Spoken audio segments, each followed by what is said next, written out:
गौतम की बुद्धत्व प्राप्ति। कपिलवस्तु के शाक्य वंशीय राजा शुद्धोदन और महिषी महामाया के पुत्र सिद्धार्थ गौतम, संस्कृत व हिंदी सिद्धार्थ गौतम झर 563 ई पू 487 ई पू का जन्म वैशाख पूर्णिमा के दिन लुम्बिनी के उपवन में स्थित एक साल वृक्ष के नीचे हुआ था, जब उनकी माता अपने माता पिता से मिलने अपने मायके देवदह जा रही था। पुत्र जन्म के तत्काल बाद महामाया वापस कपिलवस्तु लौट आई थी। तावविंस देवों से शिशु के जन्म की सूचना पाते ही शिशु के दादा सिंहनु के गुरु तथा राजपुरोहित तत्क्षण कपिलवस्तु पहुंचे।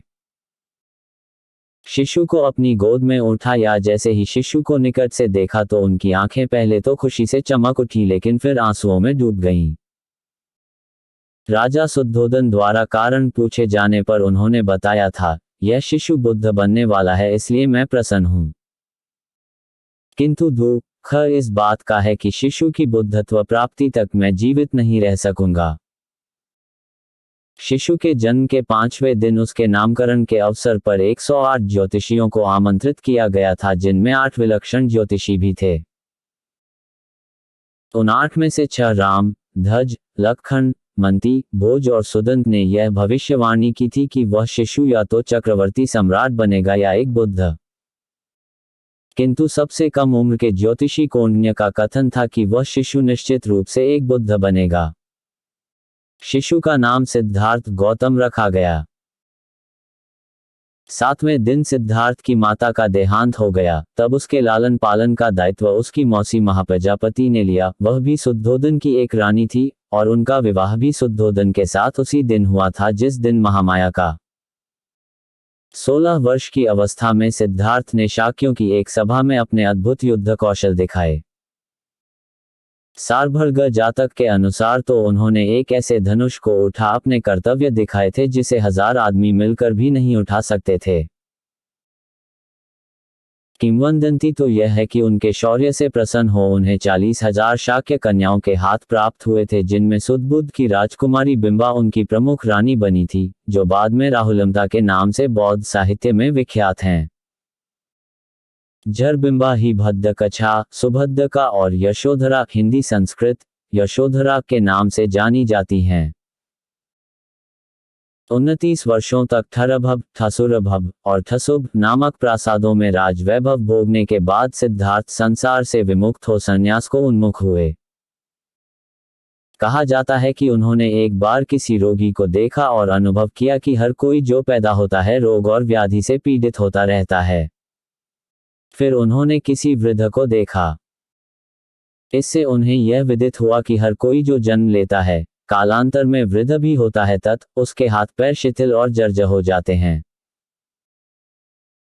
फिर जब उन्होंने एक मृत को देखा तो यह ज्ञान पाया कि हर कोई जो जन्म लेता है एक दिन मृत हो अपने संसार और नश्वर शरीर को भी छोड़ जाता है, तब सारे सुख सुविधाओं और वैभव की वस्तुएं निरर्थक हो जाती है।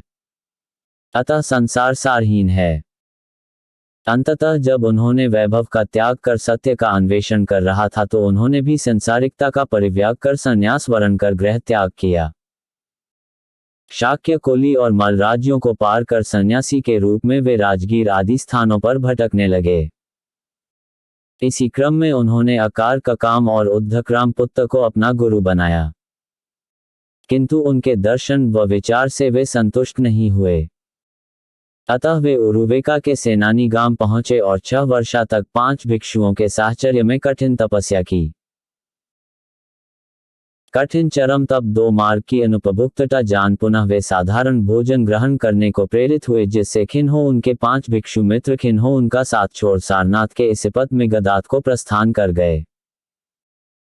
सिद्धार्थ की साधारण भोजन ग्रहण करने की इच्छा सुजाता नाम की एक कन्या ने सोने की कटोरी में खीर अर्पित कर पूरी की। वह दिन वैशाख पूर्णिमा का था। गौतम ने निर्यजरा नदी में स्नान कर खीर खाए और फिर कटोरी नदी में ही छोड़ दी, जो डूबती हुई नागराज काल के निवास स्थान पर जा पहुंची थी। फिर सारा दिन साल उपवन में व्यतीत कर शाम को वे पीपल के एक पेड़ के नीचे जा बैठे। वहीं सोतिया नामक एक घसियारे ने उन्हें 8 मुट्ठी घास दिए। घास को उन्होंने पूर्व दिशा की ओर रख उसकी आसनी बनाई। फिर उस पर बैठकर उन्होंने यह प्रतिज्ञा की कि जब तक वे बोधि नहीं प्राप्त करते तब तक वहां से नहीं उठेंगे। उनकी प्रतिज्ञा के तेज से महाब्रह्म और सारे देव उनके सामने प्रकट हो उनकी स्तुति करने लगे।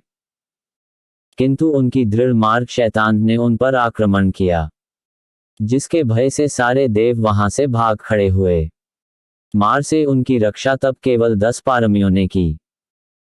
इन पारमियों को उन्होंने बोधिसत्व बनने के बाद के 550 जन्मों के कठिन संघर्ष के क्रम में अर्जित किया था। पारमी 10 होते हैं: दान, शील, नैक्खम्म या नौकमर्म, प्रज्ञा, वीर्य, खंति या धैर्य, सत्य, अधिष्ठान, मेता या मैत्रेय और उपेक्षा या संभाव अथवा अनासक्ति। गौतम से परास्त हो जब मार और उसकी सेनाएं भाग खड़ी हुई तो सारे देवों ने विजेता की जय जयकार की। तप में लीन गौतम ने रात के पहले प्रहर में अपने पूर्व जन्मों को जाना, दूसरे प्रहर में दिव्य चक्षु को पाया, तीसरे प्रहर में परिच्यसमुपपाद के ज्ञान को और अंततः प्रत्यूष काल में संबोधि की प्राप्ति की। ज्ञान को जिससे वे पच्चेक प्रत्येक बुद्ध बने। परिच्यसमुपपाद के सिद्धांत का सुखद मनन उन्होंने प्रथम 7 दिनों तक उसी बोधि वृक्ष के नीचे बैठ किया। दूसरा सप्ताह उन्होंने अजपाल निग्रोध वृक्ष के नीचे बिताया, जहां उनकी भेंट एक घमंडी ब्राह्मण से हुई थी और जहां उन्होंने मार की 3 कन्याओं को परास्त किया था। उन कन्याओं के नाम तृष्णा, अरति और राग थे। तीसरा सप्ताह उन्होंने मुचलिंद तालाब में नागराज मुचलिंद के फनों के नीचे बैठ बिताया था। चौथे सप्ताह वे राजायतन पेड़ के नीचे बैठे रहे, जहां उन्होंने तपुस और मल्लिक को बिना किसी देखना सुनाए ही अपना अनुयायी बनाया। तत्पश्चात ब्रह्मसहमपति के आग्रह पर उन्होंने पीड़ित मानव के उत्थान के लिए धम्मचक्र का निश्चय किया। दूसरों के उत्थान की प्रतिज्ञा से वे सबन्यों सर्वज्ञ बुद्ध कहलाए। तब अपनी धम्म देशना के प्रवर्तन हेतु अपने 5 तपस्वी मित्रों को योग्य पाया, जो उन दिनों वाराणसी के इसिपतन मिगदाय में वास कर रहे थे। इस धम्मचक्र प्रवर्तन की महत्ता को अशोककालीन सारनाथ सिंह स्तंभ में दर्शाया गया है, जो आज भारतीय गणराज्य का राजकीय चिन्ह है। 4 मुख वाला वह सिंह स्तंभ बुद्ध के धम्म या देशना का सिंह नाद आज भी हर दिशा में गुंजाता प्रतीत होता है। पुनः सिंह स्तंभ में अंकित चक्र, जो अशोक चक्र के नाम से जाना जाता है, आज जो भारतीय राष्ट्रीय ध्वज पर बड़े गौरव से लहराता रहता है, वस्तुतः धर्मचक्र का ही प्रतीक है।